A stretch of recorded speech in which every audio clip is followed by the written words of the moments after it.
Warahmatullahi wabarakatuh. Untuk kali ini kami dari kelompok 5 akan mempresentasikan tentang sejarah Muhammadiyah. Oke, langsung ke materinya. Ahmad Dahlan mendirikan Muhammadiyah didorong oleh aspirasinya yang besar tentang masa depan Islam di Indonesia, yang dapat dilihat dari perjalanan intelektual, spiritual, dan sosial. Ahmad Dahlan dalam menunaikan ibadah haji yang pertama dan kedua.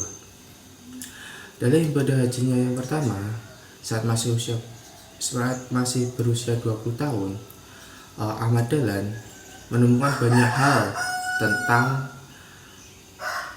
studi Islam yang jarang sekali ditemui di Indonesia. Menurutnya Islam tidak hanya dipahami secara kognitif semata, tetapi ada kewajiban untuk menerjemahkan ke dalam bentuk aksi sosial sebagai wujud perbaikan masyarakat. Hasil konkret dari studinya di Mekah setelah menunaikan haji pertama ini dapat dilihat dari aktivitas keagamaan Ahmad Dahlan. Misalnya, pembenahan arah kiblat pada tahun 1897, kemudian masalah pemberian garis saf untuk sholat pada tahun 1897, dan renovasi pembangunan musola namun akhirnya kemudian dibakar oleh masyarakat pada tahun 1898. Pada hajinya yang kedua, sebagai awal fase kedua perjalanan biografinya, Ahmad Dahlan menemukan metodologi untuk memahami Islam yang sebenarnya. Islam harus dipahami dari sumber utamanya, yaitu Al-Quran dan Al-Sunnah. Dalam memahami sumber ajaran Islam, Ahmad Dahlan mengajukan metodologi pemahaman yang rasional fungsional. Perkenalkan, nama saya Ayu Arlinda. Nah, selanjutnya itu akan membahas mengenai proses berdirinya Muhammadiyah. Nah, waktu itu Ahmad Dahlan bertemu dengan Budi Utomo.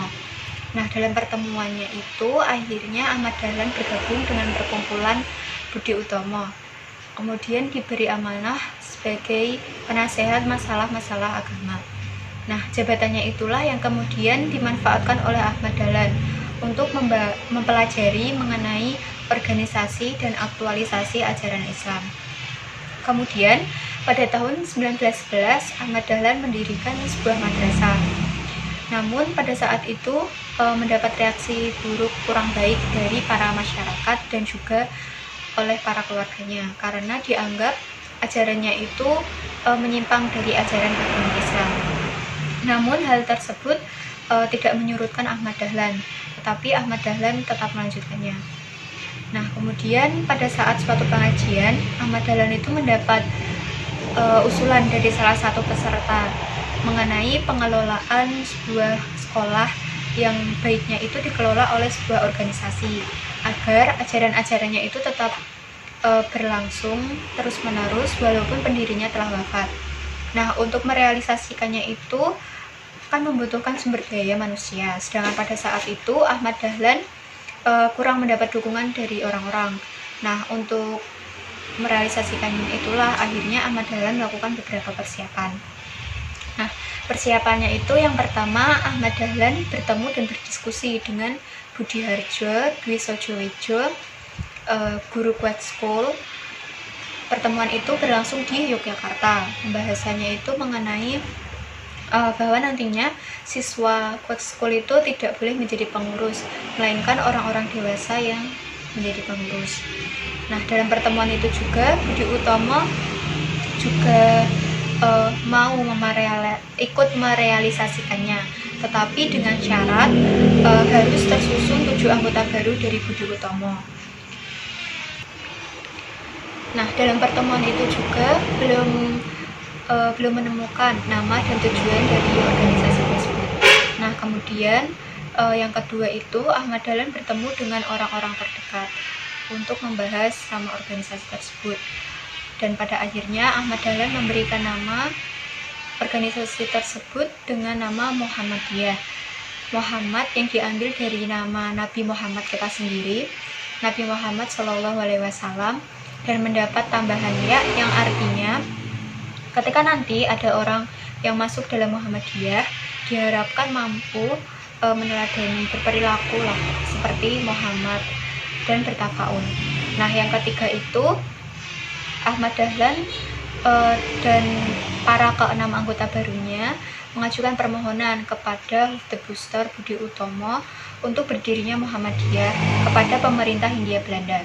Kemudian pada tanggal 18 November 1912 yang bertepatan dengan 8 Dzulhijjah 1330 Hijriah, berdirilah Muhammadiyah. Nah, kemudian yang keempat itu Ahmad Dahlan dan juga para pengurusnya itu melakukan rapat yang pertama untuk membahas mengenai proklamasi berdirinya Muhammadiyah.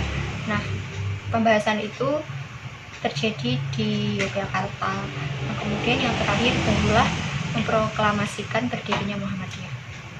Tentang tujuan Muhammadiyah. Sejak didirikan oleh Kiai Haji Ahmad Dahlan sampai Muktamar Muhammadiyah ke-44 di Jakarta tahun 2000, rumusan maksud dan tujuan Muhammadiyah mengalami 7 kali perubahan redaksional, susunan bahasan, dan istilah yang digunakan. Tetapi perubahan itu tidak merubah substansi awal berdirinya Muhammadiyah. Rumusan yang pertama terjadi pada saat awal mula berdirinya Muhammadiyah. Rumusan yang kedua terjadi saat Muhammadiyah meluas dari daerah Yogyakarta. Yang ketiga terjadi pada saat pendudukan Jepang. Rumusan yang keempat terjadi pada saat Muktamar Muhammadiyah ke-31 di Yogyakarta. Dan rumusan yang kelima terjadi pada saat Muktamar Muhammadiyah ke-34 di Yogyakarta. Rumusan yang keenam terjadi pada saat Muktamar Muhammadiyah ke-41 di Surakarta. Dan yang ketujuh terjadi pada saat Muktamar Muhammadiyah ke-44 di Jakarta tahun 2000. Dan tujuan Muhammadiyah sekarang sama persis dengan rumusan yang dihasilkan pada saat Muktamar Muhammadiyah ke-34 di Yogyakarta, yaitu menegakkan dan menjunjung tinggi agama Islam sehingga terwujudnya masyarakat Islam yang sebenar-benarnya. Perkenalkan, nama saya Putri Mardika. Di sini saya akan menjelaskan mengenai identitas dan landasan Muhammadiyah. Dibagi menjadi 3.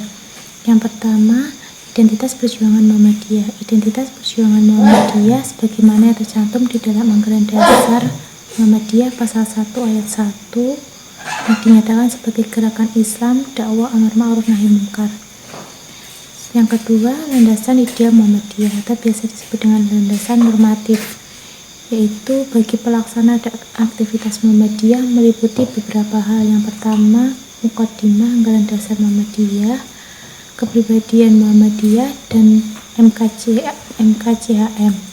Yang ketiga, landasan operasional Muhammadiyah. Landasan operasional yang merupakan pijakan bagi persyarikatan Muhammadiyah dalam menjalankan aktivitas-aktivitas untuk mencapai suatu maksud dan tujuan, meliputi beberapa hal, yaitu khitah perjuangan Muhammadiyah, anggaran dasar atau anggaran rumah tangga Muhammadiyah, serta keputusan Muhammadiyah. Perkenalkan, nama saya Iqbal.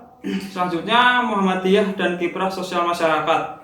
Muhammadiyah adalah organisasi Islam tertua di Indonesia yang hingga sekarang ini masih tetap berdiri kokoh. Muhammadiyah juga ikut berkiprah dalam membangun masyarakat Indonesia di seluruh aspek kehidupan, antara lain Muhammadiyah sebagai gerakan Islam modern, gerakan pendidikan, gerakan ekonomi, gerakan sosial keagamaan, gerakan pembaruan, dan bahkan sebagai gerakan politik.